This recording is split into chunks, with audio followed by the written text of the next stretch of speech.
आपके तुलसी जी का पौधा सूख रहा है या ख़राब हो रहा है तो इन ज़रूरी बातों का आप ध्यान रखिए कि तुलसी को अभी डायरेक्ट सनलाइट से बचाइए।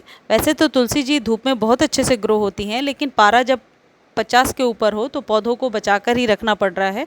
तो आप इन्हें किसी बड़े पेड़ के पीछे रख दीजिए। ग्रीन नेट के नीचे आपने रखा है तो वेल एंड गुड है।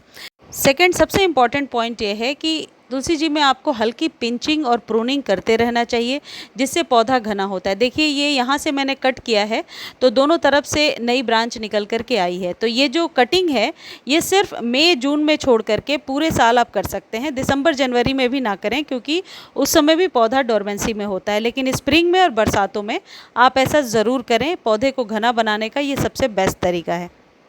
यदि आप चाहते हैं तुलसी जी की पत्तियां बड़ी बड़ी और चमकदार निकल करके आएँ, तो ये जो मैं करके आपको दिखा रही हूँ ये है पिंचिंग। यानी कि ऊपर से दो पत्तियों को पकड़ करके यदि आप पिंच कर देंगे तो नीचे की जो पत्तियां हैं वो ज़्यादा बड़ी और चमकीली रहेंगी और पौधा इससे घना भी होगा और न्यू स्टेम को भी निकालेगा।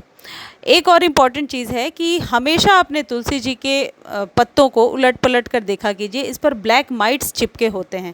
तो ब्लैक माइट्स यदि चिपके हुए हैं तो आप क्या करेंगे, उसे हटाने के लिए 3-4 लौंग को पानी में 1 घंटे तक बॉईल कीजिए और बचे हुए पानी को छानिए। उसे आप किसी भी स्प्रे बॉटल में भर लीजिए और उससे बहुत अच्छे से स्प्रे कर दीजिए। 2-3 दिनों के बाद वापस उस स्प्रे को कीजिए, यानी एक ही बार बना करके स्टोर करके रख लीजिए। इससे आपके तुलसी के पौधे के पीछे जितनी भी ब्लैक माइट्स वगैरह चिपकी हुई हैं वो हट जाएंगी और पौधा आपका अपने आप ही स्वस्थ हो जाएगा। तुलसी एक औषधीय पौधा होता है, तो इन्हें कोई ओवर फर्टिलाइज ज़्यादा जो है खाद देने की ज़रूरत नहीं पड़ती है। अगली इम्पॉर्टेंट चीज़ है कि तुलसी जी को आप मिट्टी के गमले में लगाएंगे तो बेहतर रिजल्ट देख पाएंगे।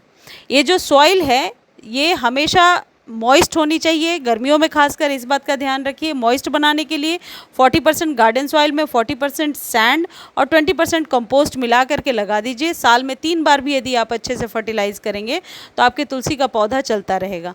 जैसे मेरे गमले की मिट्टी आपको दिख रही है, ये वेल ड्रेन सॉइल में मिट्टी जो है मॉइस्ट दिखती है, हाथ से छूने पर ठंडक रहती है, लेकिन कभी भी दरार फटी हुई मिट्टी नहीं रहती है। वैसी मिट्टी हो कि सूख जाएं और उसमें दरारें फट जाएं तो फिर आपका पौधा जो है बचता नहीं है और पत्तियां सूखने लगती हैं। अब बात करते हैं खाद की।